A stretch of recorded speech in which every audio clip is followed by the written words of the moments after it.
Hey, Cleveland, this is Tristan Thompson of the Cleveland Cavaliers, and you're listening to Sports Fix. Sports Fix listeners, do you tweet? So do we. So tweet with us 24/7 at the Sports Fix CLE. Hey guys, J-Rocc here from the Sports Fix, and we always talking about using our platform to try to help the world and the society we live in, and everywhere I go and everywhere we go, bullying is one of the problems in today's society. There's nothing worse than any person, big or small, strong or weak, adult or child, feeling picked on, pushed around, vulnerable, and victimized at the hands of a bully. Change comes one person at a time, and my good friends at No Such Thing as a Bully are working on skills and techniques and ways that we can all change and make things better for everyone. Find out more at nosuchthingasabully.com. Portions of the Sports Fix brought to you by Harry Buffalo. Harry Buffalo, join the herd. Live in Ohio, it's time to get your fix. The Sports Fix.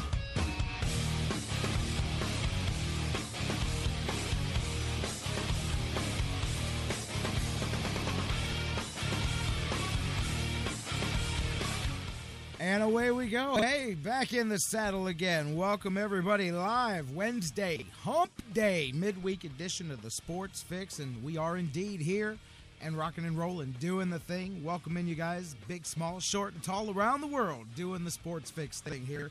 And a whole lot to get into. Tribe kicking things off in Kansas City, continuing to stay on the roll that they've been. We're going to talk about that here. We're going to open up the phone lines, by the way, early on today. Dan Wismar from the Cleveland Fan and Everybody Hates Cleveland. He'll be in the house today. We'll talk about the Tribe and Carlos Carrasco and the Cavaliers in the NBA Finals. Just one more day away until they begin, and we're going to talk about all of that stuff and, of course, the news of the day and so much more. Can't wait to get into it and get into it with you. So if you don't mind, let's do the thing. Welcome in, you guys, as I said, to the Sports Fix. I am your host, the Big Daddy on the microphone. J-Rocc, Jerry Myers with you guys here live across the radio network. Noon Eastern is when we do it. Maybe you're listening live on TuneIn, TuneIn's radio apps worldwide. Hey, you know what?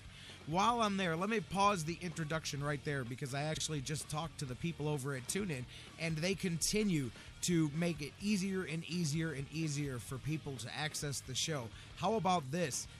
For those of you that perhaps aren't familiar with TuneIn and their technology, and that's one of the ways that you can listen to the show live and in replay, but people that use their Android phones now can simply use their voice search. You go to Google, and if you just say, "Okay, Google, listen to the Sports Fix on TuneIn," bada boom, bada bing, it knows exactly where to take you. It's one of the new enhancements that they've made to the new Google update and the new Android updates. I thought that was pretty cool when they told me about it.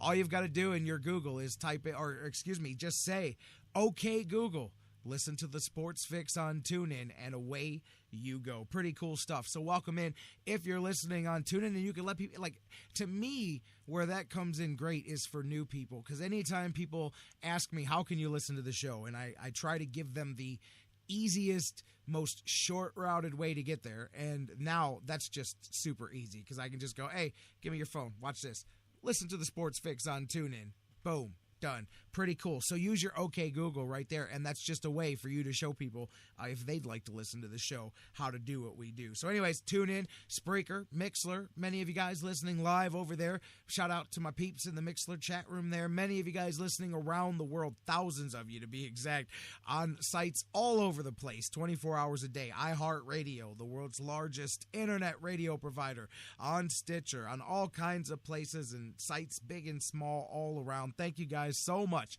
for being a part of it. And I mentioned this the other day. A couple of things to kind of go right off of there before we start diving into the show.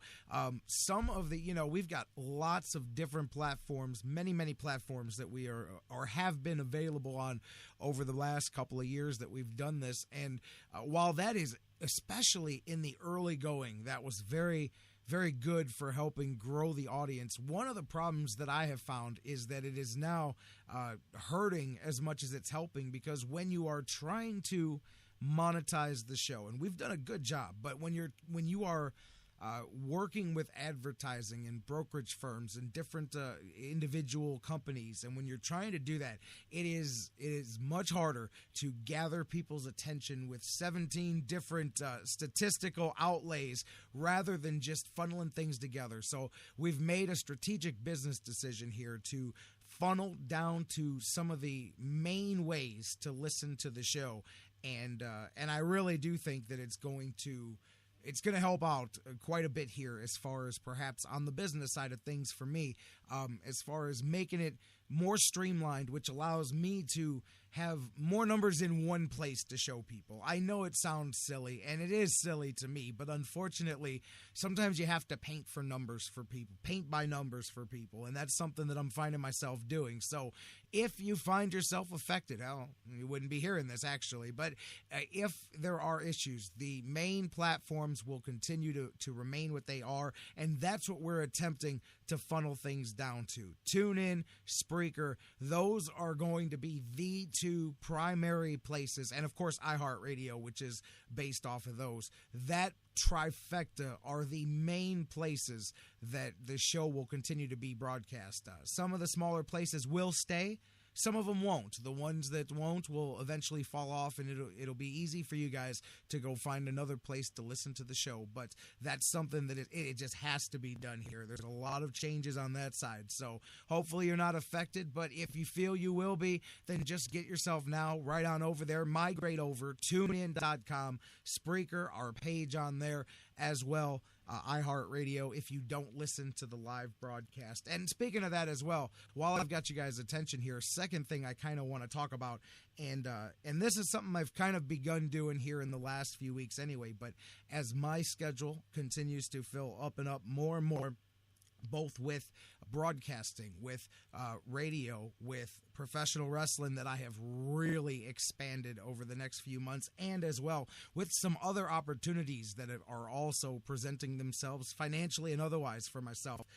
For the summer months, just like many TV shows have summer seasons and all of that, for at least the significant upcoming future here in the summer, there's going to be a significant phase down in the frequency and the scheduling of the show. Unfortunately, this is something that it's a byproduct of the economic environment we're in, and it's also something that needs to be done to give me the chance to grow the show even more, because there are some big opportunities coming in the fall, and there are some bigger things to come. So while it may, I understand some people are like, hey man, I got to get my fix. Hey, the show's not going away. I'm going to continue to do the show once or twice a week at minimum, and some weeks I'll be able to do more than I will other weeks. But I will continue to make sure that the show drops. However, in its current incarnation, the summer months, it's just not going to happen. The entire live, every day, locked into a time slot, because once again, some other opportunities have come up that will allow me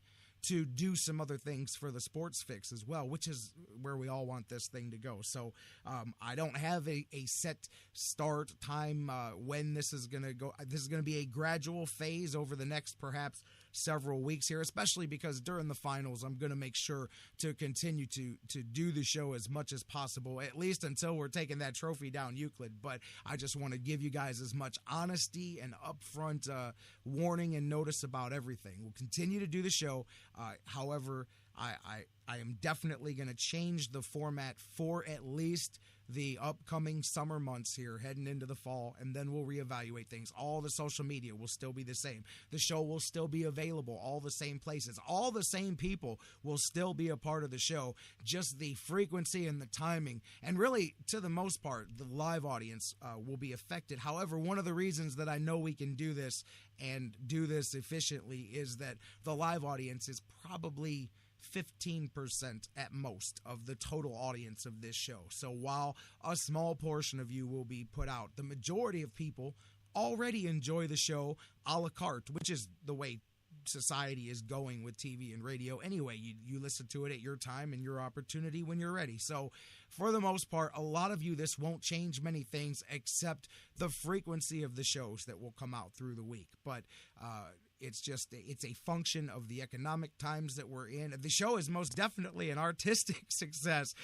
Financially, it's up and down, and it's been that way. And it's simply going with the ebbs and flows. But some opportunities have come up. And as you guys know, with the expansion of just the complete resurrection of my wrestling career as well, there are several weeks coming up where that will also get in the way of things. So for so many different reasons, and for the biggest reason being of coming back through and getting things together, because there are some huge things coming, you guys, as I've mentioned before, as far as getting the show into some bigger platforms, back onto terrestrial radio, so many of the things that I have goals set for the second half of this year. But I wanted to start off the show letting you guys know that and getting things rolling. Again, not going anywhere. The show will continue to be here. It just won't be here as frequently, which I think at the end of the day will end up being a good thing, because as I said, this is going to allow me to open up some opportunities to then open up some more opportunities for the Sports Fix. So along those lines, let's get things rolling. Phone lines, I'm going to open them up here in a minute. Matter of fact, I see that they haven't been open. Let me go ahead and do something about that right now. I'm going to crack open the phone lines. 216-539-7535 is the number to call momentarily. 216-539-7535. Facebook and Twitter. Use your social media. Facebook.com/The Sports Fix. Tweet with us at The Sports Fix CLE. Email us, thesportsfix@AOL.com. Facebook.com/The Sports Fix. Tweet with us at The Sports Fix CLE. Email us, Daddy, 24/7. The Sports Fix @AOL.com. Come on, phone lines, open up. I'm having a bit of a difficulty here. 216-539-7535 is the number to call when the phones are open, which I do believe they should be open here. 3, 2, 1, and are they open?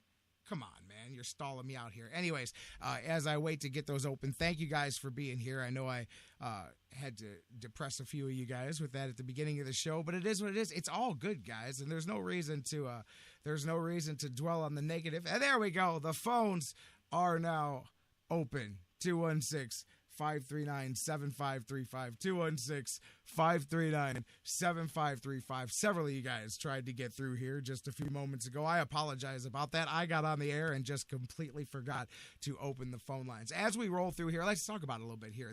You know what? Before I get into the Indians or the Cavs, this is where I want to start. Last Friday, matter of fact, we gave away a copy to it was Benny Santiago from San Antonio ended up winning a copy of Jonathan Knight's book, The Making of Major League. Guys, I just got my copy. I texted JK right away the other day. I just got my copy in the mail, as well as the copy to send down there to San Antonio. And I texted JK, and he's right. A book writer's dream is when you can't put the book down. Everybody knows, you guys know, one of my favorite sports movies and movies is Major League. Many of us have that same deal. Man, Jonathan Knight, I texted him. I said, I hate you, man. I said, I hate you because you got to do this, because he got to sit down and just so much of the work and the research that he put in, of being able to meet with each and every person that did the movie and sit down and chat with them. And I know he said with Charlie Sheen, I can't remember if it was 11 or 14, but it was double-digit reschedules because of the way Hollywood people's schedule are, and they open up windows and close them, and all of that stuff, but all the cool stuff as well, and being able to really dive into the process of making the movie and good stuff. I'm telling you, I've got about 20 pages left, so I haven't completely finished it, but I plowed through that thing last night.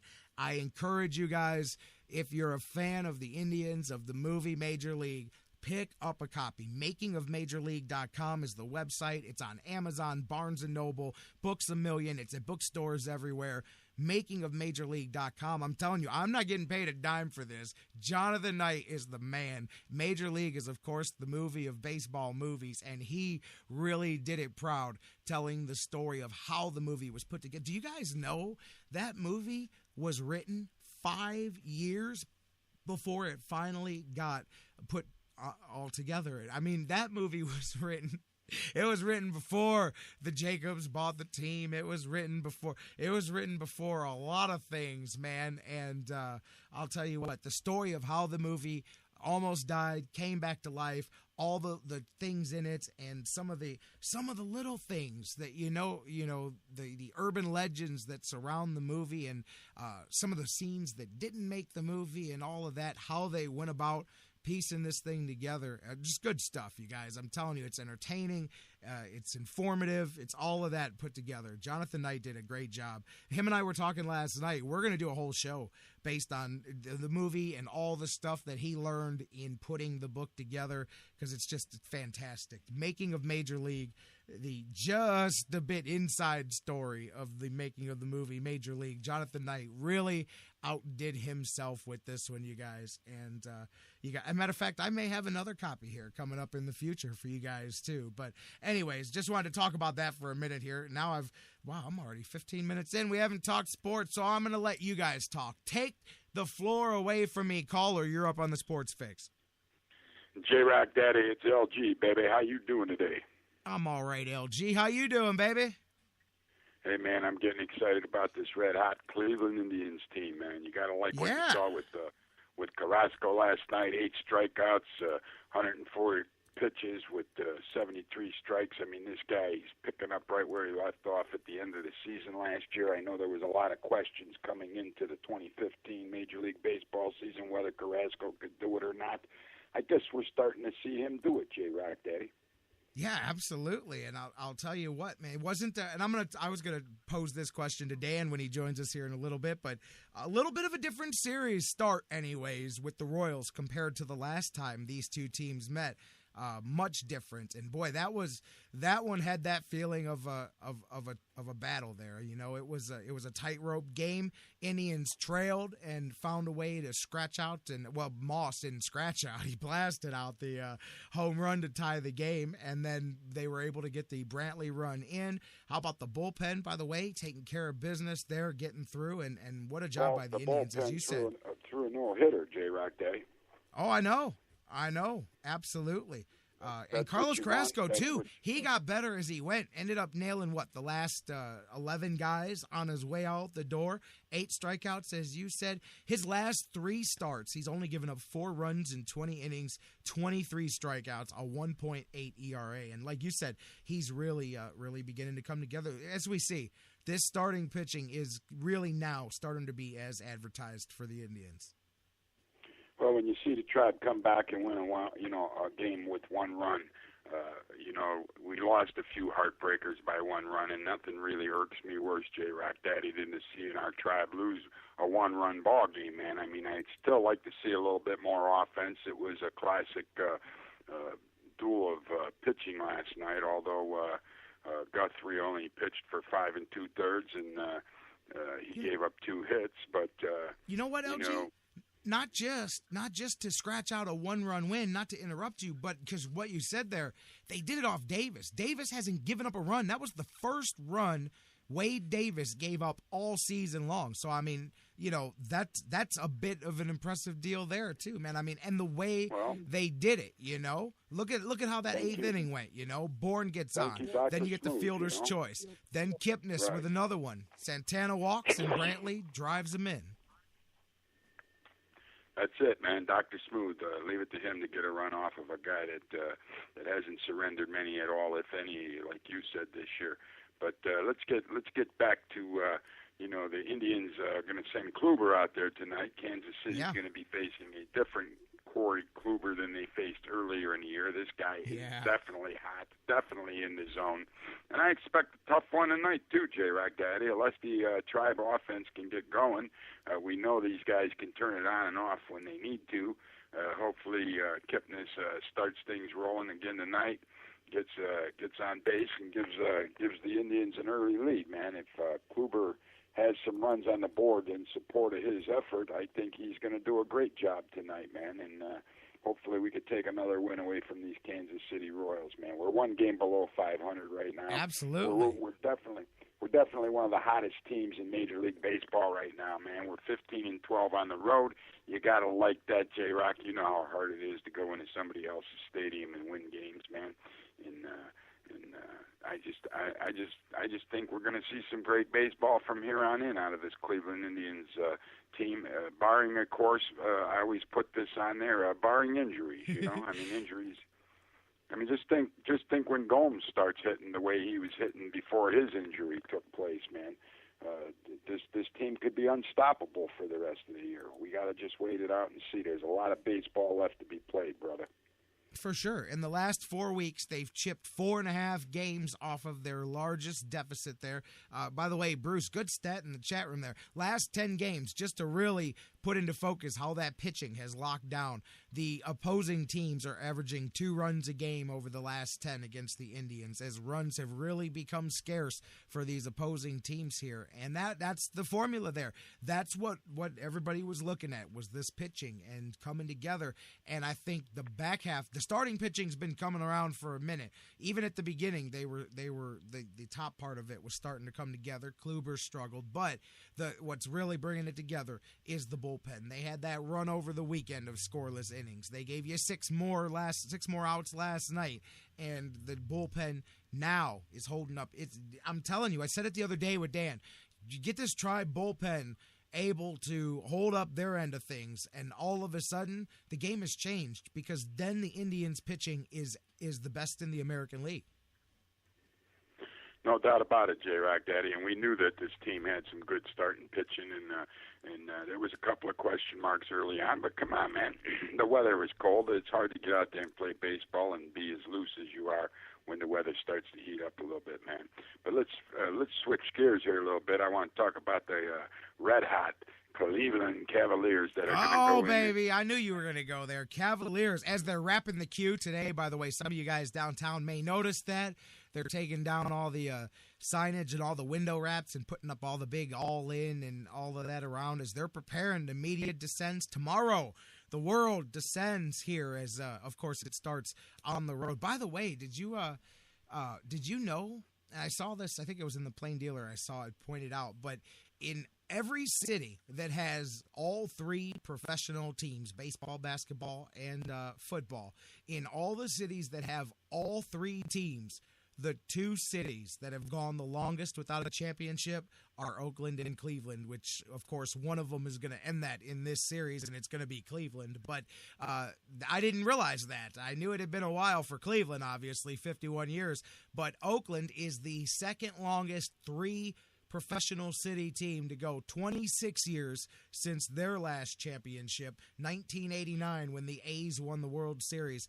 The next ones are Washington and Minneapolis, which are both 24 years. But I think that's fitting that the 2 longest droughts without major championships are meeting each other here in the finals.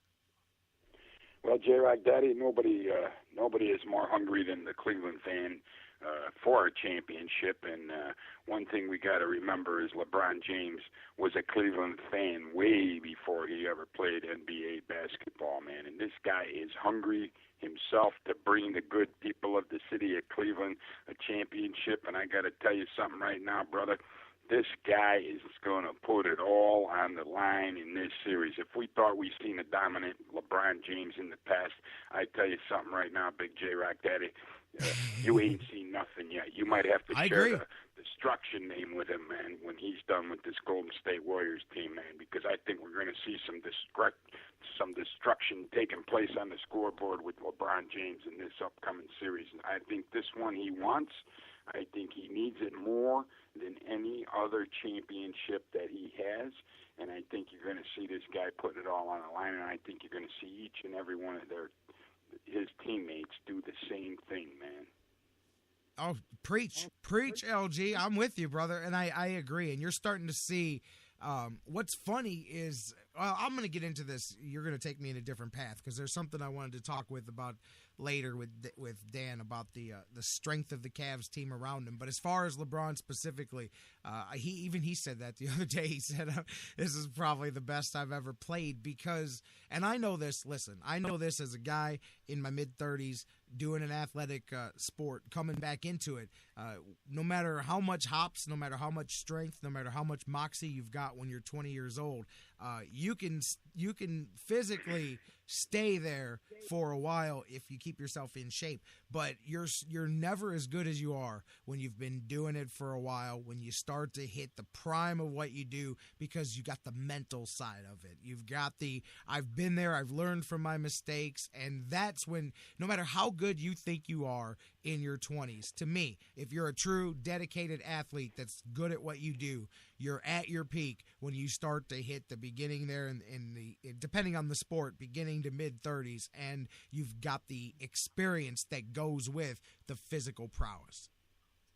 Well, you know what, J-Rocc, let's talk about the experience and the mental side of it. Along with that, you have to bring up the word maturity.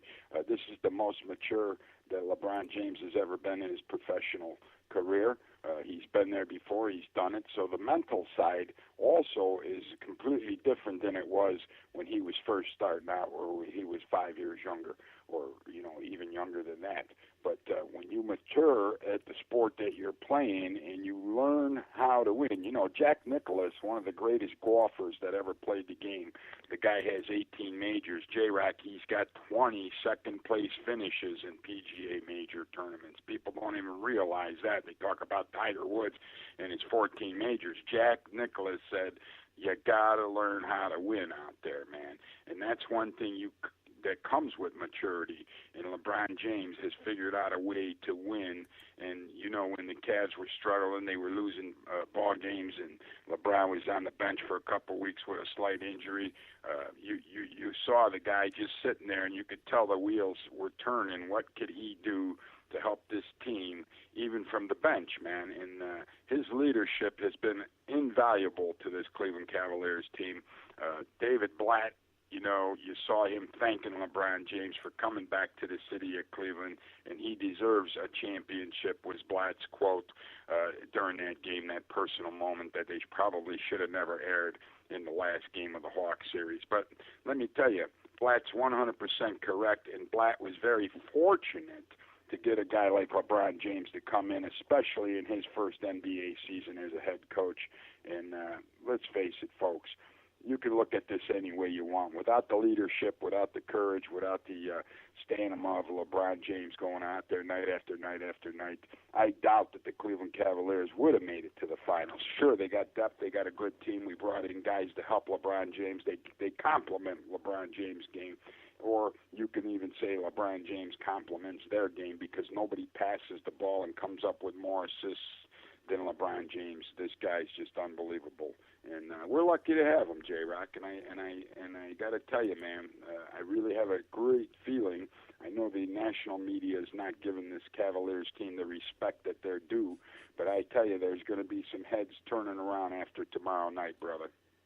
Let me tell you, perfect line for me to jump in with this. I don't care what the national media is saying. By the way, Charles Barkley always knows what he's talking about. He said, man, y'all are crazy. The Cavaliers are going to be the champions. But how about this? For what all the media and all the national narrative is, here where the people put their money is where it all speaks. I just saw this put out there by a Stats and Odds site. One of the big sports books in Vegas is claiming today that almost 80% of the money coming in the NBA Finals is being bet on the Cavs. So you can say what you want on ESPN. You can blah, blah, blah, Steph Curry and the Cavs stink and it's on LeBron to win the whole thing, all you want. But people that are putting their money down, 80% of those cats are putting their money down on the Cleveland Cavaliers, because they know that a week and a half from now, the parade is indeed coming down Euclid. Well, I'll tell you something, J-Rocc, Daddy. Even LG put his money down on the Cleveland Cavaliers. I'm not even a betting man, but I had to take this bet. And what were the odds? When did you put money down? When did you get in? I just put it straight up with another dude wanting to bet me. So I just went straight up. Sure, I'll bet you, because I really have a good feeling, man. I mean, I normally don't have a good feeling when it comes to the Cleveland sports teams bringing it all home, but this time I really do have a good feeling. and not to switch subjects again during the show here today, but let me tell you one more thing. It's fortunate for Mike Pettin that he has the Cleveland Cavaliers to try to switch some of the focus off of his football team, telling people that, Johnny Manziel's a non-story with this water bottle throwing incident and all that, and now Pettin's even coming out and picking the Cleveland Cavs to win. Of course, it would be hard-pressed for him to pick anybody else when he's the head coach of the Cleveland Browns. But I just have to tell you, he probably really appreciates the distraction of the Cavs going after a national NBA title and bringing that ring back to Cleveland, Ohio. I hate to say it, but that's the way it should be. Not just the Cavs in the finals. What I mean is, in the real world, you don't talk about football very much in the month of May. But in Cleveland, it's an art form.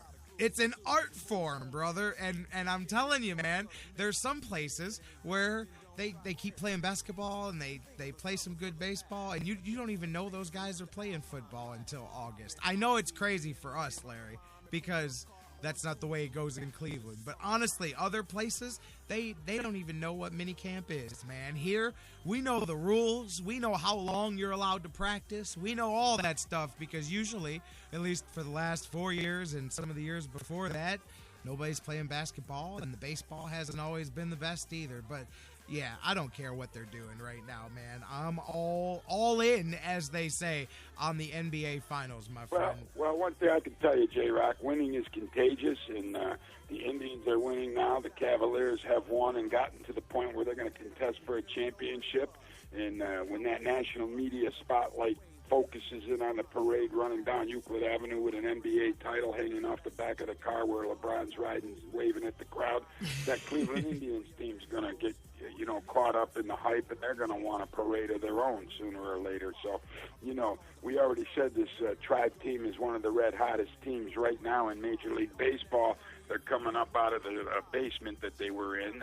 They're moving up slowly. They're moving up steadily. Some other teams are moving backwards, and I got to tell you, man, I just think winning is contagious. And when you bring one title to the Cleveland area, I'm not saying that the Browns could go out and win a title this coming season, but I really have a good feeling about the Cleveland Indians will get caught up in this hype. And the way they're playing right now, of course, barring injury, I always have to put that disclaimer out there.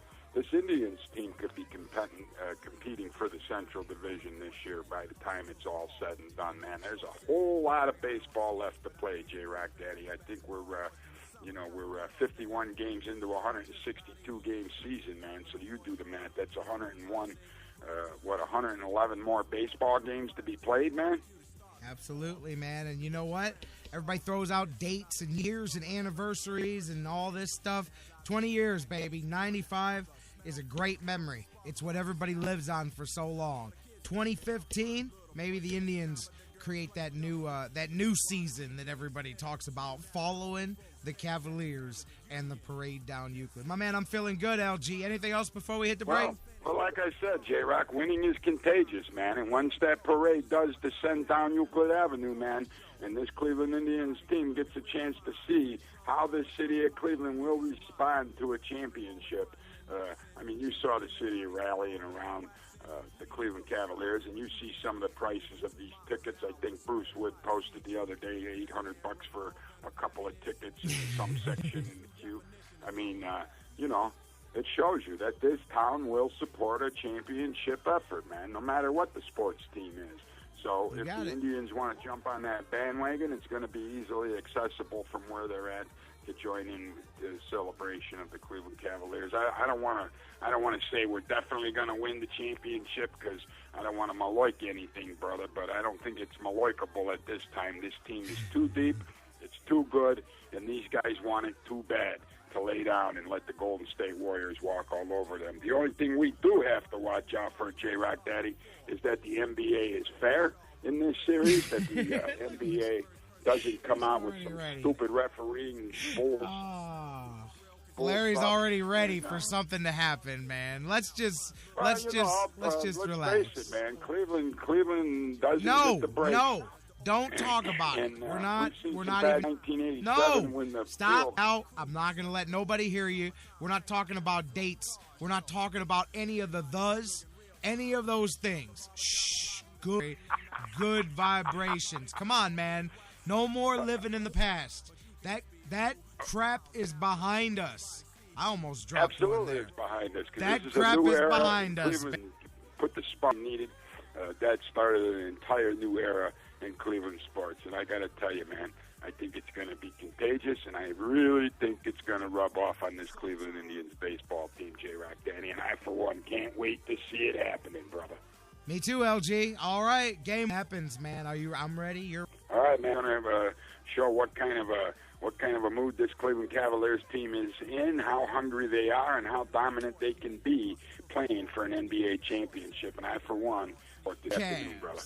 All in. LG, my man from Cleveland. Let's get the news. We'll catch you up here. We'll get caught up on the schedule. We'll get a news break in. We'll come back and get Dan Wismar in on the Indians game as Carlos Carrasco started that series off well. Before we get to the Cavs, we got Corey Kluber dropping some dimes here tonight. We'll talk about all of that and more with my... And you know what? I started to get to it with Larry, and I said I'm going to save it for Dan. I mentioned the Nate Silver site the other day, the 538, and one of their things about the best teams of all times. And now on the flip side, talking about the worst finals teams, they've got this Cavs team as like the third worst NBA finals team. Unbelievable. We're going to talk about that in a minute when we come back with Dan Wismar. But first, let's get you caught up with the news and more. Don't go anywhere. Dan Wismar from Everybody Hates Cleveland joining me next.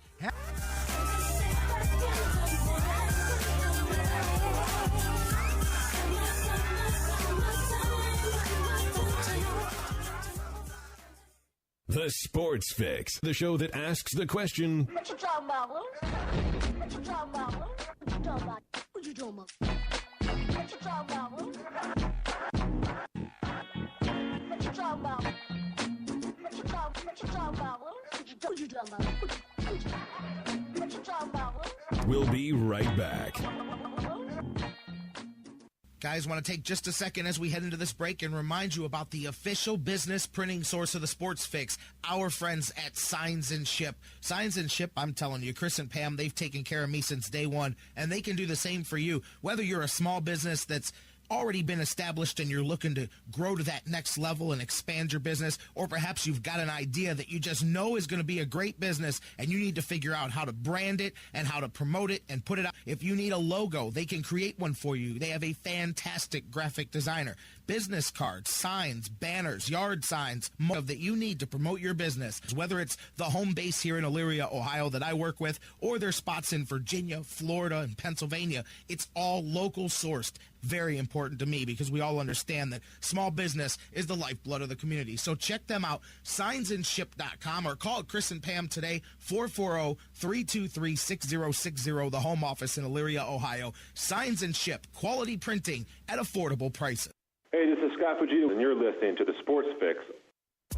No football? No problem at Harry Buffalo North Olmsted. From their awesome Wing Mondays to every single Cavaliers and Buckeye Hoops games in full HD, the excitement never stops. Every day of the week brings a different set of food and amazing drink specials. Fight fans, Harry Buffalo North Olmsted is the home for every UFC pay-per-view live on the big screens. And let's not forget their mouth-watering trademark, the Bison Burger. Nobody does bison like healthy and delicious. What are you waiting for? Get to Harry Buffalo, just outside Great Northern Mall today. Harry Buffalo. Join the herd. Man, do I love card night. You ready, boys? You got a king? Go, fish dad! Oh, come on. This is WWE superstar Titus O'Neil. The smallest moments can have the biggest impact on a child's life. Take time to be a dad today. Learn more at 877-4DAD-411 or visit fatherhood.gov. Brought to you by the U.S. Department of Health and Human Services and the Ad Council. Fantasy sports lovers, you put so much time, hard work, and effort into playing week to week that it quickly stops being a fantasy and starts getting real. Real time spent making real decisions, creating real victory. I'm the greatest man in the world! And when the smoke clears, you want to show off those victories with a real prize. I mean, a really real prize. Yeah. Nobody does that like Fantasy Jocks. The crew over at Fantasy Jocks have beautiful, high-quality, and heavy-duty championship belts, rings, trophies, and so much more for all your fantasy sports needs. The trophy's 12 feet high, and it is glorious. Football, baseball, hoops, you name it, they have it. Plus, they have awesome draft kits and party supplies to make all your preseason activities the envy of everyone. If you want to upgrade what you already have, there's literally only one place to go. If you're going to be a fantasy jock, do it right. It's mine, the most magnificent belt ever created, and it's mine. With America's fantasy sports superstore, fantasyjocks.com. What's your fantasy? Portions of the Sports Fix brought to you by Signs and Ship, the official printing source of the Sports Fix. Locations in Ohio, Pennsylvania, Virginia, and Florida. Find out more at signsandship.com. News break. Good morning, I'm Bob Picozzi. Only 2 of her 19 Grand Slam titles were won in Paris. Top-seeded Serena Williams advanced to the French Open semifinals today with a 6-1, 6-3 victory over Sara Errani. She's now 50-1 this year. Another quarterfinal action now live on ESPN2. Top-seeded Novak Djokovic leads 6-seed Rafael Nadal 5-4. They're on serve in the first set. When the Blackhawks won the Stanley Cup in 2010, it ended a 48-year drought. Chicago, now seeking to win its 3rd title in the last 6 years, visits Tampa Bay. Duncan and any other defenseman in the playoff years. The Warriors are hopeful that forward Maurice Spates, who has missed the last 8 playoff games with a calf injury, will be able to return tomorrow against NBA Finals, 8:30 Eastern on ESPN Radio. You have an amazing new experience. True Car. Save time. Now, back to the Sports Fix. And the Royals, good kickoff. I'll tell you, the other 2 games, hell of a series. All of that and more with you guys. Conversation going. Tweet with us at The Sports Fix, CLE. Email us, thesportsfix@AOL.com. And that news was actually how Novak Djokovic ended up straight set victory over Nadal there in the French Open as he continued to dominate his lead. Either, who was it, Federer and Murray in the other semifinal there. And looks like tied at 1 set. Murray leads in the 3rd set, 4-3. So I'll update that one in a little bit. But we'll talk. I actually, you know what? This is the time of year too that I'll end up finding myself occasionally coming across some of those fantastic matches and getting caught up in it. Sometimes I'm watching guys that I'm not familiar with. Sometimes the other. But that's definitely one of those sporting events that doesn't capture everybody. But I'm one that whenever I get around and end up finding a little bit, I usually end up captivated by some of the high-level tennis. That's just me, though, man. Any high-level certain sport. I can't say that because high-level NASCAR doesn't do anything for me. I don't know, stuff like that. But certain things, and tennis is one of them, man. I remember some of those Federer and Nadal classics that they had years back that just would suck me in. I'd sit there for hours. Well, then again, I mean, anybody that can do anything at that level for that long will suck me in. But Nadal, with that loss, by the way, had his 39-match win streak snapped. It was the 4th longest in any of the Opens in the Grand Slam era, and it was the longest at Roland Garros there for anybody. Longest consecutive win streak, Bjorn Borg, 41 at Wimbledon. 2 matches short was Nadal as his streak is snapped today. Welcome back into the show, you guys. Picking it up, talking some Tribe, talking some Cavs and more. Let's get my man Dan Wismar in on the conversation. Dan, how you doing this afternoon? I am great, J-Rocc. Good to be back with you. It's been a great time for sports in Cleveland. I was mentioned to you the other day how I thought it was important for the Indians to just be assertive and assert themselves and compete as equals with the Royals, since we kind of got hammered by them the last time around. And they sure went out and did that last night. I thought it was just a well-played game all around, and great to see them step up and get that first one. I said that at the beginning of the show. I said, first question I'm dropping on Dan, and I think I might have mentioned it when Larry called in, was, hey, was that a little bit of a different start to the series here than the last time these two teams played each other? For sure. That was a great baseball game on both sides last night. Yeah, it was, and it really just first of all, let me just say, these Royals relievers, I mean, Herrera and Wade Davis, these guys are just unbelievable. I mean, Herrera last night was, unhittable. Yes. And Wade Davis, of course, has been unhittable. I don't know how many extra base hits the guy gave up last year, but I remember seeing him in August or something and them saying that he'd given up like 1 or 2 extra base hits the entire season. And obviously he's off to just as good a start this year. He spent a little bit of time closing for him with Holland on the DL for a while, but the 8th inning, he owns the 8th inning, and run against him last night was amazing. So in a questionable replay on the other call, that hey, you do how you got to keep to do that and to make that statement. Okay, Wade Davis, you're not gonna go all year without giving up an earned run. Here's one for you, and then have to see the bullpen come in and see Shaw be effective. They used 3 different relievers in the 8th inning. Yeah, and then Cody Allen had his really good stuff in the 9th and struck out Morales and Gordon, I think it was, to start the inning. And that's just clutch. And like you said, the bullpen looks like it's finally coming around, and the bullpen may be the big determining factor in this season when it comes down to it, because you're going to get some pretty good performances from your stuff. About amazing things on the Royals. How about the defense? The glove Hosmer plays over there at first, man. I mean, unbelievable. The one stop really saved the inning there for him when the Indians scored the run. Because wait, is that the right inning? The one that loaded the bases, he couldn't make the play, but the stab still prevented at least a run or 2 from scoring. Do you know which one I'm talking about? Yeah, I do for sure. It was like a short hop kind of thing going to his right. Yeah, he couldn't make really the play, but yeah, it's still, it kept him from scoring. Right, I think he made him play in the 9th inning too when the Indians looked like they might add on. But that's a great defensive team all around. Maybe one of the best defensive outfields you're ever going to see.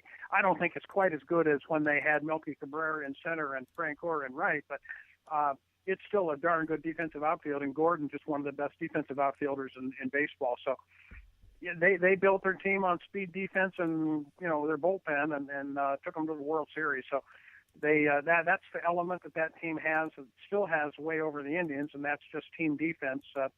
Where we can't really match them in that regard. But I was looking ahead at this Kluber-Vargas matchup tonight, and I remembered last year because I went and saw the one. There was an early game, an April game, when I was down there for one of those businessman specials on a Thursday, I think it was, and Kluber was pitching against the Royals, and he just dazzled them. I think they got 1 run against him, but his first career complete game beat him. And then I know that he had dominated him a couple times later in the year, so I went back before I came on here with you today and checked on Corey Kluber's 4 starts, and then thought I'd check and see what Vargas had done against the Tribe, just looking ahead to tonight's game.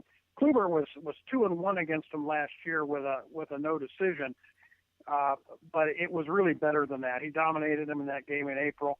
He then lost, by the way, to Vargas in June 9-5 when of the 6 runs he gave up, only 3 of them were earned, and then came back and just shut him out, or didn't shut him out, but beat him 4-1 on 4 hits going into the 9th inning in July. Then later on, his no decision against him later in July is the game he had a perfect game going into the 7th inning, and the Indians ended up losing that game in 14 innings. But so 2-1 with a no decision, and it really was better than that sounds last year. So the Royals didn't like to see Corey Kluber coming, let's put it that way, in 2014, and hopefully we'll be seeing more of the same this time around. But Vargas, on the other hand, was 1-3. Kansas City was 1-3 in Vargas' starts. He did have that 1 win against Kluber, but lost to Salazar later in the year and had a couple of no decisions. But Royals lost 3 out of every 4 games to the Indians that Vargas started. So I like our chances tonight just based on that. I just wanted to run that by you because I just went back and kind of looked at the history of last season with those 2 guys. I'm going to make a prediction. I think the Royals feel the wrath of Corey. He's still got a bad taste from earlier. The Royals stretch. His last start before he snapped out of it, his last really bad one was the one with Kansas City when he, I got it right here. 5 runs, 7 hits in less than 6 innings in that one. And then he started to turn it around, and we know what he's done since then. But for Kluber before the season started heading in the upward projection. So dialed in, we know what he did. And I think he's gonna come up here tonight, but and keep this hot streak going. Yeah, that would be great. I think if nothing else, and if they can get there, the better. Change how long the season is and how much there is to play, and when you start comparing, this to past seasons when they ended up winning 90-some games. I think I mentioned the other day they were, I think, 30-33 after 63 games in 2013 when they ended up winning 92. So the team can get hot and that kind of starting pitching. But in general, the bullpen, you brought that up, and tying together yesterday between Carrasco getting the last 11 that he got, and then the bullpen gets the finals. As you saw yesterday, the guys are coming in and able to now. When the guys are playing like this, that's when Terry Francona is the manager. That's when he can go out and all that an arsenal to work with here. And so I think we're starting it. What this run is a combination of all of that. Once you're the way you need them to match it and moving them around, and we're seeing that. We saw that yesterday, that 8th inning. And maybe the competition has something to do with that. Webb has been effective. They brought in Adams, a couple of power right-handed arms we talked about the other day. And all of a sudden, Brand Shaw's out there, looking like his 2014 form, a little bit of, a couple extra miles an hour on that fastball, and doesn't really have the lack of command that he showed earlier in the year. So obviously he only had to face one hitter yesterday and struck him out, but good to see strikes and with good movement on his fastball, and that's where his bread and butter is. And so, yeah, good to see him back, and maybe some of that right-handed competition in the bullpen is pushed him a little bit. Absolutely. Tonight, cannot wait, man. It's a good one, too, to have Kluber hitting the mound. I mentioned it. We still got one more day until we get to the finals, and all of the hoopla that's going to come around that tomorrow. Get to relax tonight, watch what should be a good one here for the Tribe, and I'm excited. I'm feeling good. But I was really encouraged, as we mentioned, the way they bounced back, the way they then took 3 out of 4 on the road in Seattle, and then to see a different – I know it's one game, but it just felt like a different Indians team from the last time they played. As I kind of said about Kluber right there, that was kind of the bottoming out point for the Indians as well, and now they've really done a good job over the last month of digging their way out. I think it's 4.5 games they've cut out of that hole. Now they're 5.5 games back, man. I mean, the Indians have definitely done a good job of that. You wish they hadn't, as you keep saying, put themselves in that hole, but it's kind of Kansas City was where I thought they reached their bottoming out there as a team. So here they come full circle as we get to see them now. I think this is a good measuring stick for where the Indians are now. Yeah, no doubt.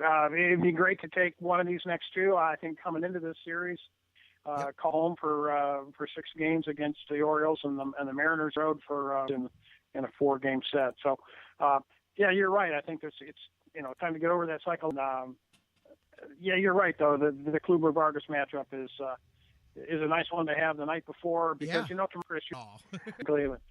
You know what I'm saying though, but yeah, it's a good one there. And you know what? Talk about getting over that hurdle. You've got Seattle coming up behind that.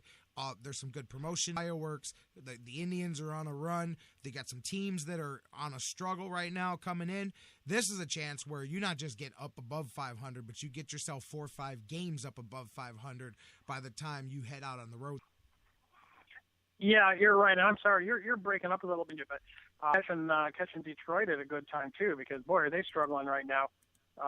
Both Kansas City issues. Kansas City a little bit more related to injuries, and Detroit's a little bit more related to this ineffectiveness after a big start by Shane Green and Alfredo Simon. Those guys have been struggling. It was Simon.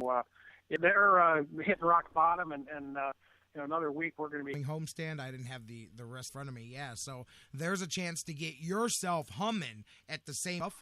They're right where not where we thought they'd be maybe in spring, but once they stumbled, this was where we hoped they would recover to, right around the point where you said, okay, if they can do this, and this, the rest of the season is interesting. They've done it. It becomes interesting. Of course, it'll get more focus after the next few days because, like you said, tomorrow. But before I get into the finals, I did want to ask you something real quick. I don't know if you heard me earlier. I'll say enough about it. I just got JK's. I don't know if you've picked it up. Have you read The Making of Major League yet? Have you got a copy of it? I have not. No, I haven't had a chance to do that, but I want to do it because I just got it. He's a talented. Through it, I'm telling you, it was one of those. I'm on the elliptical for an hour, going, boy, I wish I could focus enough to read. Good, I can watch things, but I can't read while I'm on the elliptical. Just too much sweating and moving around going. But anyways, that's how bad. I wanted to get done working out so I could get back to reading the book. I told him, I said, I hate you because you got to spend 2 years just diving into my favorite movie, definitely my favorite sports movie, man. But it's a cool thing, man, because there's so many just little things that if you're a nerdy Major League geeky, it's some cool stuff that you find out about things that didn't make the movie, things that I'm one of those people, by the way, that was 100% positive that the certain lines that didn't end up making the movie that were in like different trailers that got cut from the movie. No, that was in the movie. And then the final cut of the movie, little things like that. Plus the chore that it was to film it, to get all that stuff together, man. It was pretty interesting stuff. Yeah, that'll be. I'm not quite the crazy Major League fan that you are, but it's still going to be it's still going to be an entertaining read for me. I like his writing style, and so yeah, looking forward to that. Yeah. All right, let's switch over now. Talk a little NBA Finals, as we said. We've been talking about it, but I want to go back somewhere different and the same as we were talking on Monday, because I was mentioning about the article that I read on that 538, the Stat Geek site over there, about the best teams in NBA history, and I told you I had some qualms with that, and it's like they were listening, because then they came history, and if you include LeBron James, this Cavaliers team is the 12th worst NBA, the third worst finals team ever, and the only two worst are the 2007 Cavaliers and the 1999 New York Knicks, and that's it. And my jaw, are we, and I mean this, are you and I and everybody else that watches and talks about this stuff, are we all ignorant because all we see is the best overall supporting cast that LeBron James has had, at least as a Cavalier here, and this great team that complements each other, and then to see an article like that has all this new age fandangled statistics that say that they're just god awful. Okay, are we ignorant? Are we missing something here? We must be, J-Rocc, because that seems absurd to me. In fact, promote that before the break, before I got on with you. You said something about this Cavs team is the third worst ever, and I thought, oh, well, he must be talking about the 2007 Cavs team. He can't possibly be talking about this Cavs team, because it was just incredible to me to even think that. I don't know what people have been watching. I honestly don't. This team go 12-2 in the playoffs. Have they been under a rock or what? Did they not see that game 4, domination?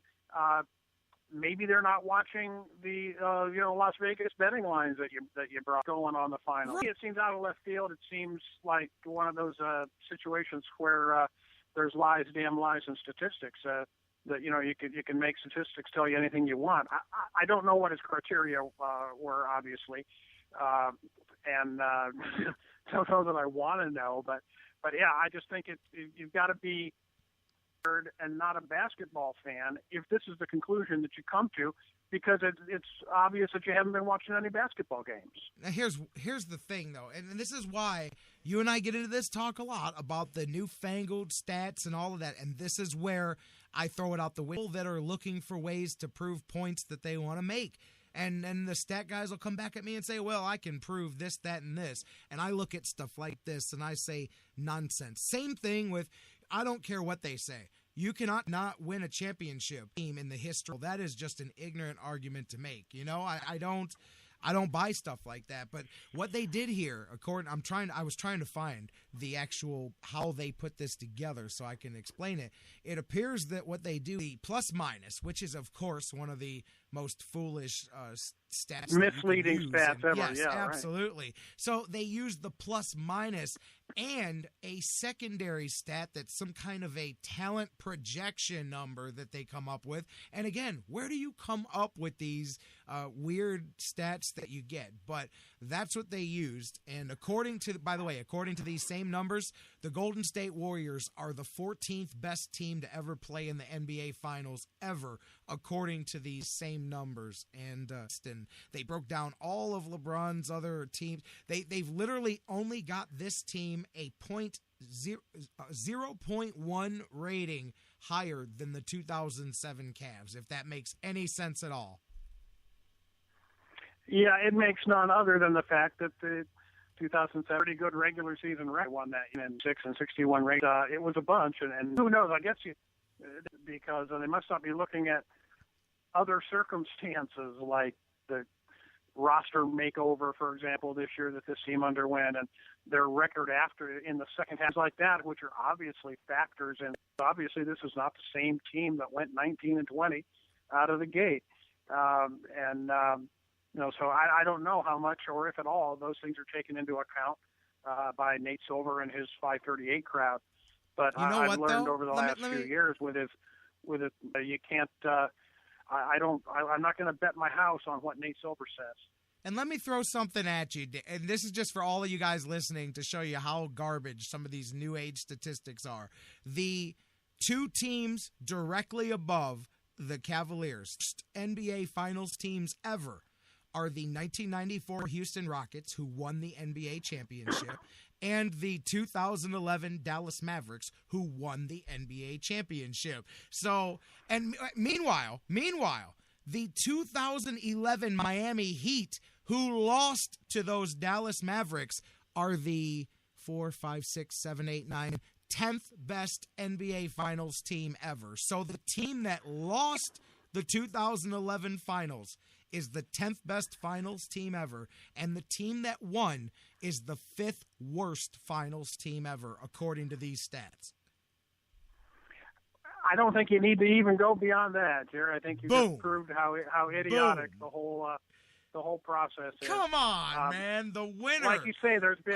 How can you list any team that lost the finals as being a better team than any team that's won it? I mean, whatever your criteria are, they're pretty screwed up. Guess what? The top 3 teams, 2 of the 3 did not win the NBA championship. The best team ever, according to this, and I'll agree with this, is the 1996 Chicago team. That's the team that was unbeatable. That is the best team in NBA history. But they've got the 2nd and 3rd best teams ever as the 96 Seattle Sonics, who lost to the Bulls in the finals, and last year's Spurs team that lost. So, yeah. Well, again, I think we're also having a little bit of present-day bias, too, because I think some teams with Havlicek, Russell, Casey Jones, and Bill Russell. Absolutely. They might have I'm with you. They might have a little bit of an argument to make, and even with a little bit of an argument too. And I'm sure they're on your list somewhere. But I think that they might even give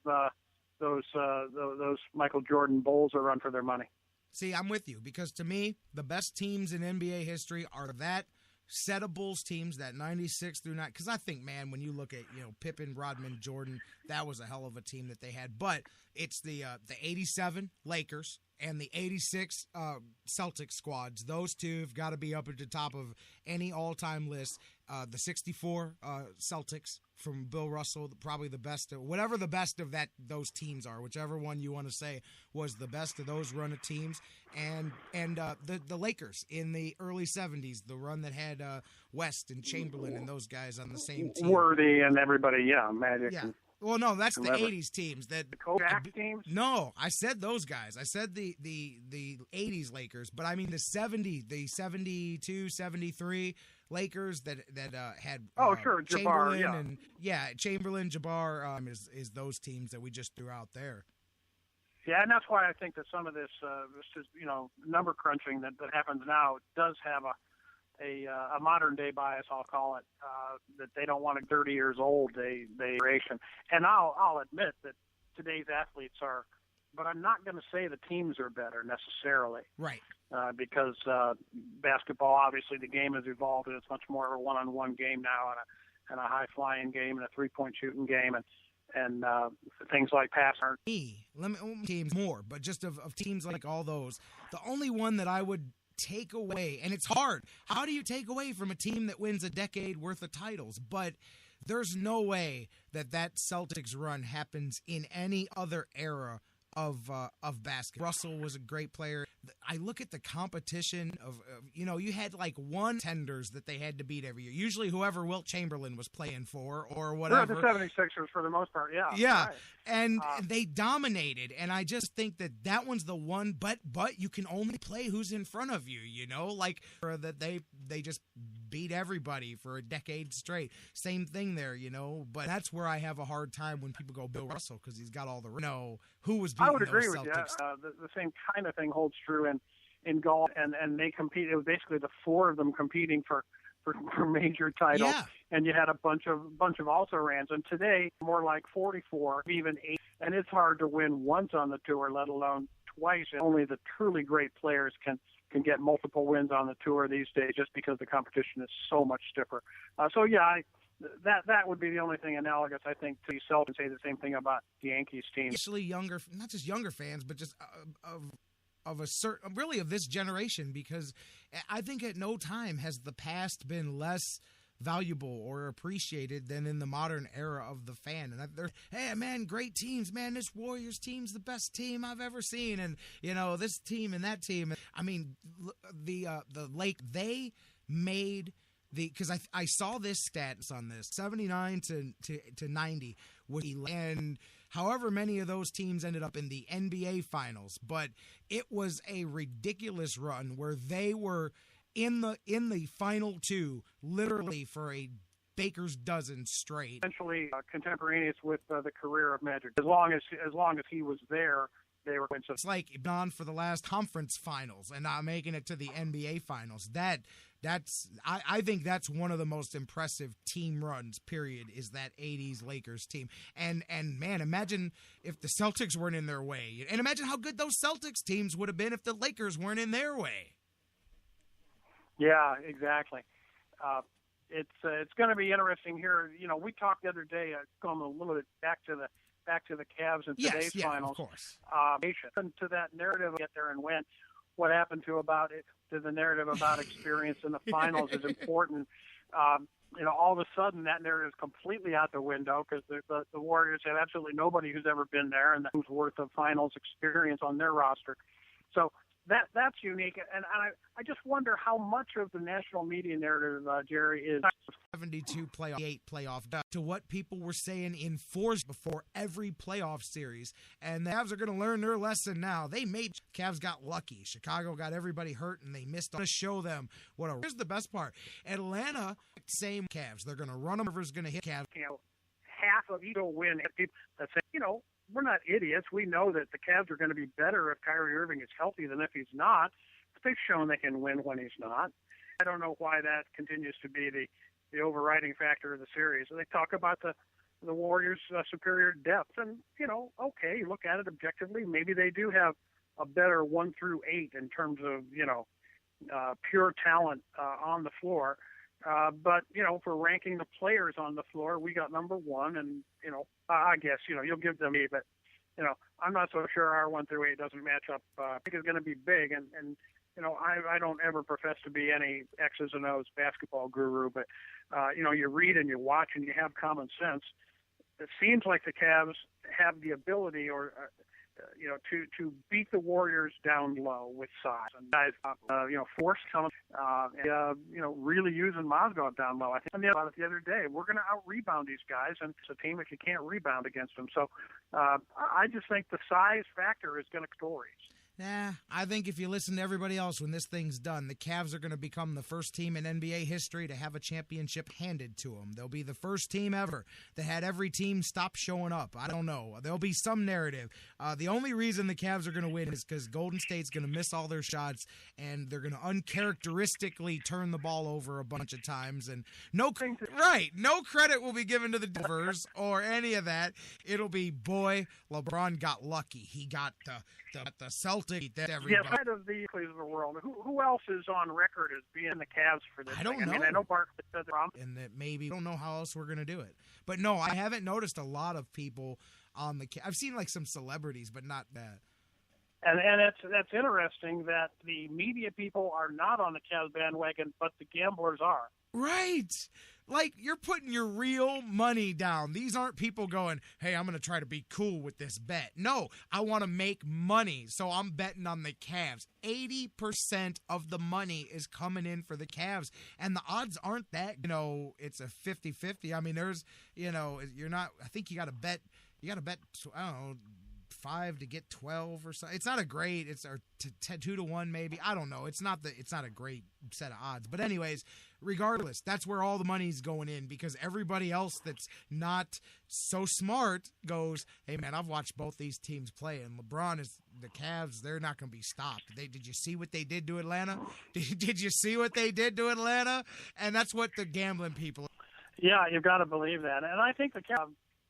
Here, hired head coaches, and Ty Lue wasn't one of them. I was glad to see the Bulls go with Hoiberg, and I thought for sure I was gratified to see that they didn't. We still might lose him, but to someone else. But at least so far, he hasn't grabbed another job.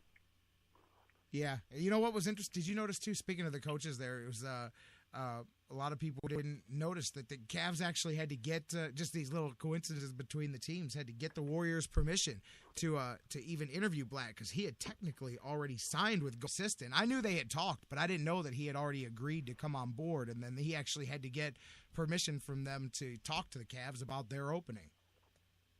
Yeah, that's true. A lot of people hear David Blatt. He would be sitting next to Steve Kerr tomorrow night on the Warriors bench. He was going to be in the finals no matter what, That's right. One of those little twists that, and as you look at it now, who knows where the Cavs would be had that happened.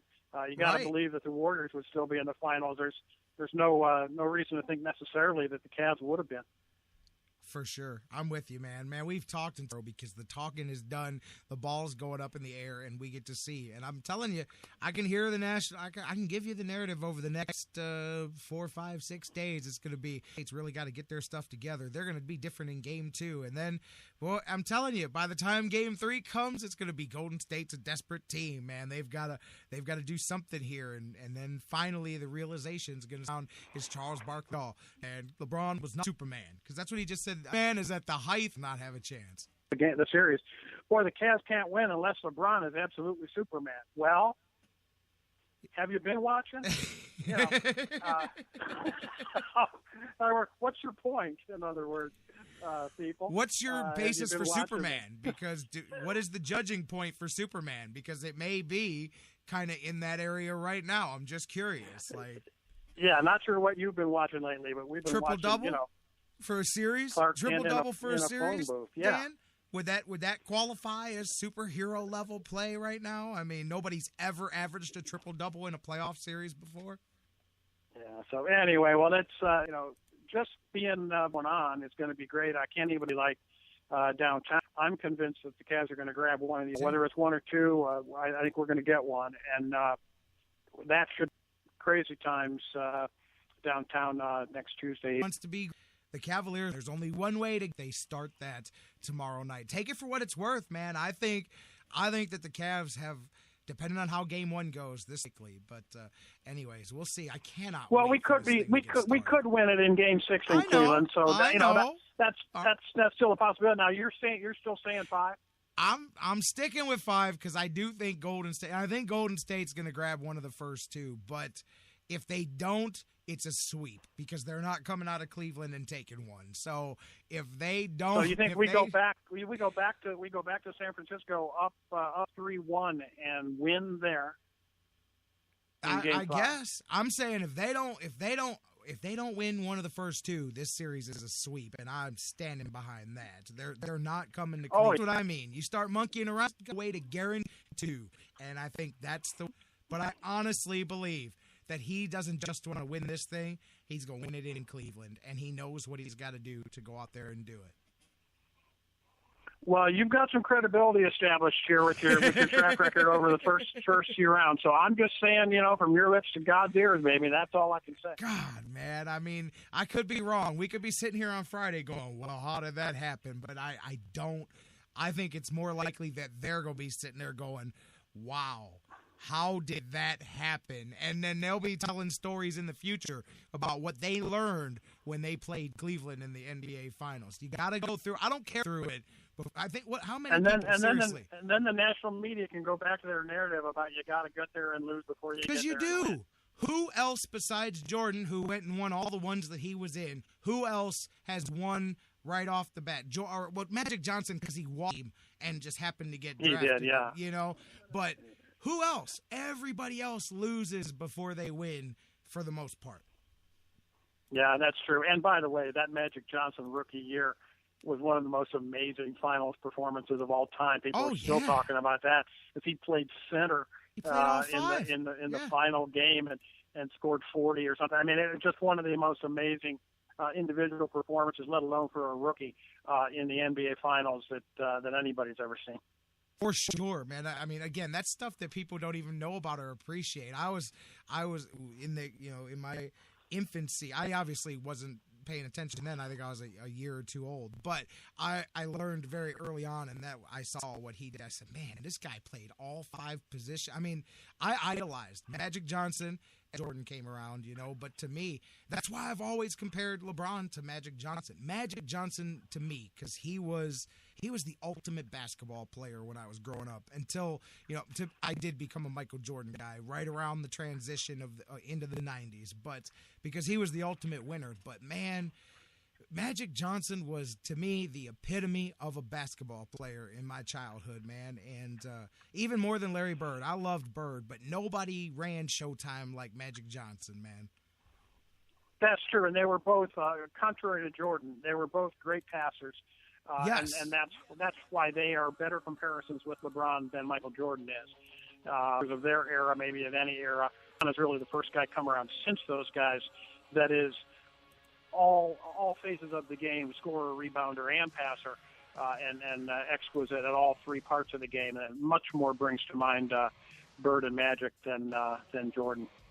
For sure, man. This is my favorite. I love finals, NBA finals time, because of the conversation we're having. Usually when I'm hanging out with people watching, we start talking about them and thinking about all. I mean, everybody's got their ones that one of the first jaw droppers that I remember, and this is, more modern, but I remember watching live Michael Jordan's coming out finals when he did the switch from the right to the left that became one of the most it's one of the iconic plays in NBA history. That's when I learned about the passing of the torch kind of thing, because I was introduced to the old guard meeting the new guard. I remember Chicago just destroyed the Lakers, and I think they either swept them or they won it in 5, but I remember that they just dominated that series. I think they swept them. Yeah, I'm not sure about that. Not sure about that at all. But they destroyed them. They just Gimpy Worthy, and Magic was hurting, and Kareem was a backup by that point, and they were the end of their run. But I just remember that. Anyways, finals times brings out all that good stuff here, and man, it's going to bring out something even better in a couple of weeks, my friend. Like I said the other day, I've only been waiting 50 years. At least I've been around for 50 years. I feel like I've got an advantage over some people in this town because I can at least remember December 27th, 1964. I remember listening to that televised in Cleveland.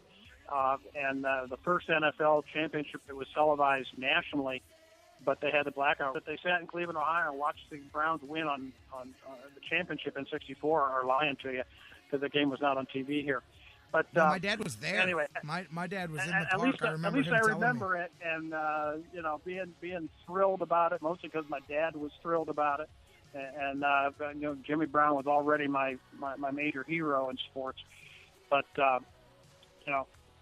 lot of people in this town, obviously not as old as me, have no recollection of ever being part of a championship-winning team, city, and so for them, less so than for me.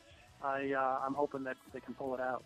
And I'm very interested to see, because I think I've been predicting this, the change in the sports talk landscape when the narrative changes for good. And I mean locally, when the woe is me is gone, when the we never win nothing and God hates us and all of this goes out the window, when that whole 50 years of, some people are going to have to get a lot more creative with their sports talk. Someone on the radio saying, what are the haters going to do? What are those people? The achievement. What are they going to do to make excuses for how Cleveland finally won something?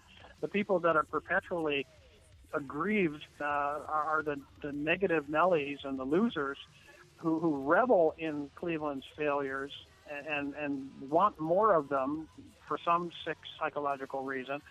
What are they going to do? What are these people going to do when the Cavs win the championship? I can tell you because I've already got it. To say LeBron got lucky or whatever. There'll be all kinds of things. But we have our own set in this town of the people who are going to be at their wits' end when and if the team finally wins a championship, because their whole reason for being will be out the window. Self-loathing Clevelanders. I talk about them, and matter of fact, I can answer your question for you because I've already heard from one or two over the last little bit of this run, and what they're going to say is exactly this. Cleveland had to go back and kiss LeBron's ass and beg him to come back home to bring him a championship. They could have never done it on their own, because I've already had that one said to me, and that's where right, the hate we know is going to go. We know how many teams have won championships without players. You know. I love on it, their man. own. What does on their own mean? I love it. You know, without LeBron, I don't. That's what is. It's predictable, and that'll be great because we can just point and laugh at those people. If LeBron James had been born anywhere, that was another one I heard. If LeBron James had been born anywhere else, then we wouldn't be having the conversation. So, hey, whatever, man. Right, because otherwise the Cavs wouldn't have got the first pick, and he wouldn't have been the best player. I guess, man. I don't get but, it. If LeBron had been born in St. Louis, he wouldn't have been the number one pick, and we wouldn't have had the pick. I don't get that. I don't know either, man. Anyways, it doesn't matter. What are they going to do? We're going to find out, man. Dan, that's right. We're going to point and laugh. That's all. Yep. By the time we talk again, we'll have some Tribe to talk about. They've got that Baltimore series, and we will be 2 games into the NBA Finals. That sounds great, Jerry. I look forward to talking to you Monday. Up 2-0 or tied 1-1. I'll take either one of those. But go Cavs, and I look forward to talking to you Monday. You got it. Dan Wismar, have a good one, my friend. Always a great time. Apparently, the conversation's been cutting in and out, and I apologize for those of you guys that maybe listening live have had that. Some of you will have no idea what I'm talking about, because if you were listening on the digital delay, you probably don't get that. But apparently, some of you have. I apologize for that, and nothing I can do about it except hit the break and come on back and wrap things up. Don't go anywhere. Thanks to Dan Wismar. We'll be right back. I've got an interesting story, 10-cent beer night. They didn't learn their lesson. The Lake Erie Crushers added here. We'll talk about that, set the stage, Corey Kluber tonight, and more. Don't go anywhere. Wrapping up the fix coming up next.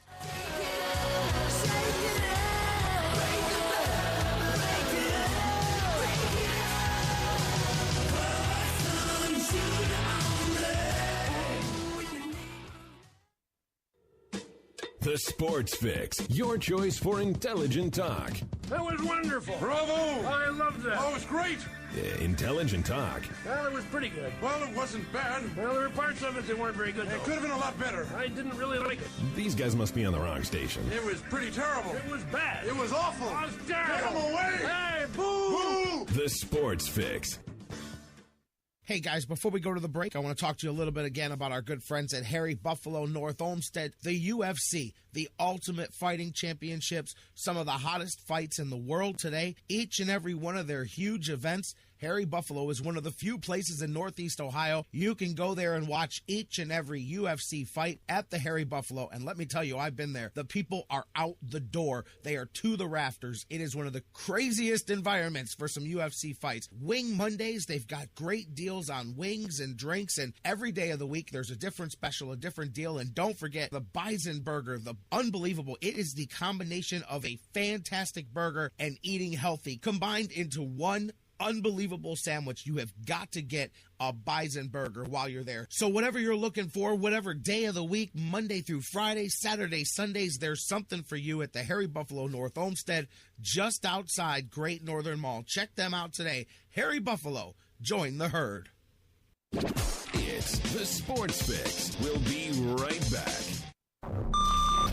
Fantasy sports lovers, you put so much time, hard work, and effort into playing week to week that it quickly stops being a fantasy and starts getting real. And when the smoke clears, you want to show off those victories with a real prize. I mean, a really real prize. Nobody does that like Fantasy Jocks. The crew over at Fantasy Jocks have beautiful, high-quality, and heavy-duty championship belts, rings, trophies, and so much more for all your fantasy sports needs. There's literally only one place to go. FantasyJocks.com.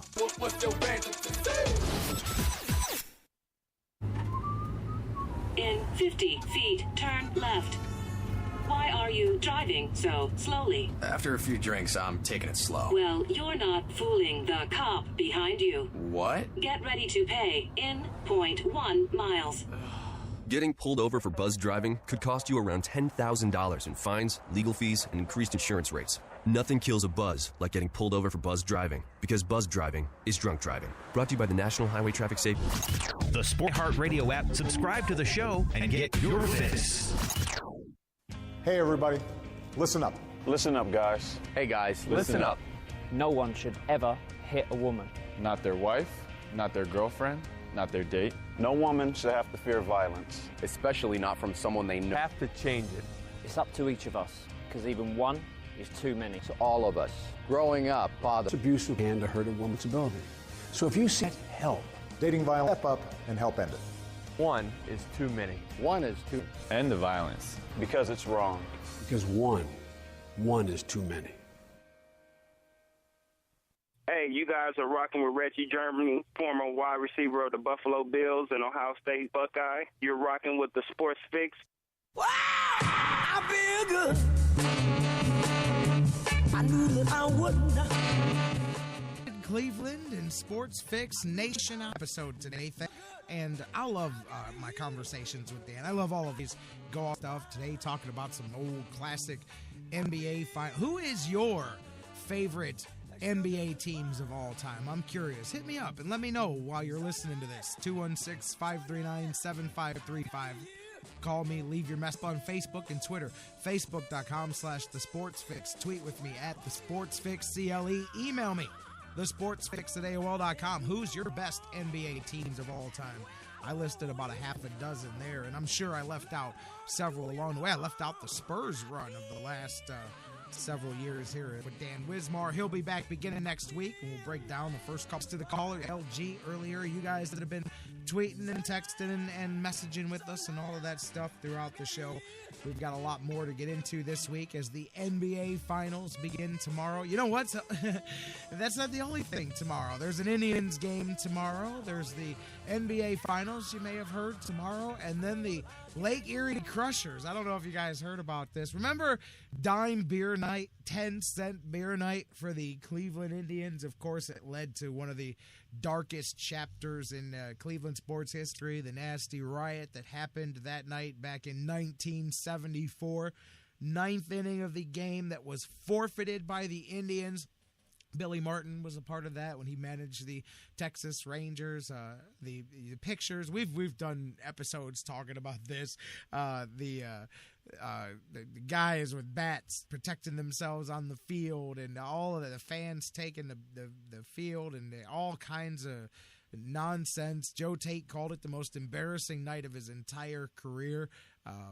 Everybody from that era that we've talked to, of course, the conversation comes around to beer night. Well, hey, minor league sports always big on fine and unique promotions. The Lake Erie Crushers knew that they needed some way to help draw some fans tomorrow night with the Indians playing with the Cavaliers in the NBA Finals. So they're breaking out 10-cent beer night at All Pro Freight Stadium, which, by the way, August 1st, I have got a huge wrestling event that I'm wrestling in one of the feature matches there at All-Pro Freight Stadium. So Crushers fans, I'll start letting you guys know about it coming, but it's a big one. There's Samoa Joe from the WWE is going to be there. I hear a word, Bret the Hitman Hart may be there. Lita, WWE Hall of Fame superstar.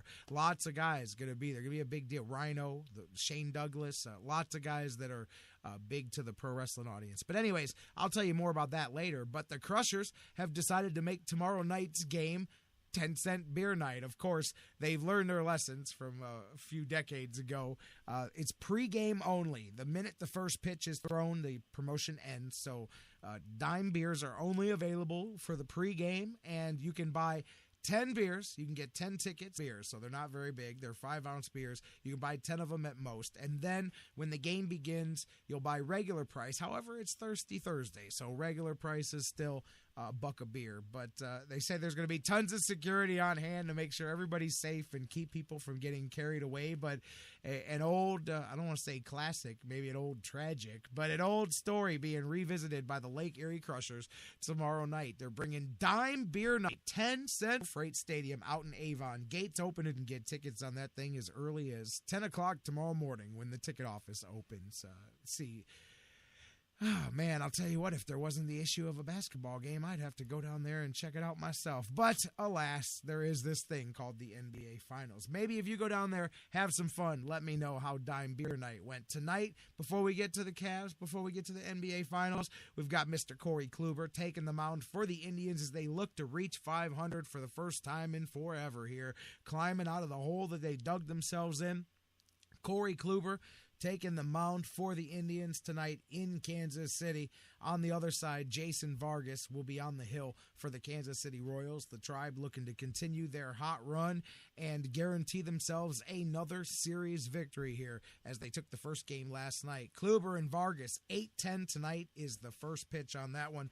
Then they'll wrap up that series tomorrow. Guys, speaking of wrapping it up, we're going to wrap up this show for the day and get ready to head it out of there tomorrow. Now, I will give you the heads up that if anything changes, I will alert people on our social media or whatnot, but every intention to be here tomorrow and preview the NBA Final on lastnight.com and with us on our social media, Facebook and Twitter, because we will alert you when there won't be a live broadcast. Remember, I told you at the beginning of the show, there's going to be a significant changing in the scheduling and the routine of the show here beginning in the next week or so. So just giving you a heads up about that.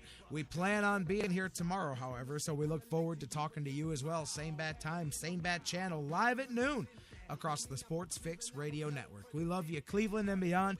Have some fun. Go Tribe tonight. We'll see you tomorrow, baby, right here on The Fix. South to St. Clair, uptown, yes, y'all. Heading to the flex, get it popping up with Steph Flaws. Old State Monster, this the home of King James. We are not the Empire, but this is where the Kings play. Cleveland, let's go. We rep our city. Blue lights separate the ground from the gritty. We're sick-fitted, hood passport for any city that we visit. When the up from Cleveland,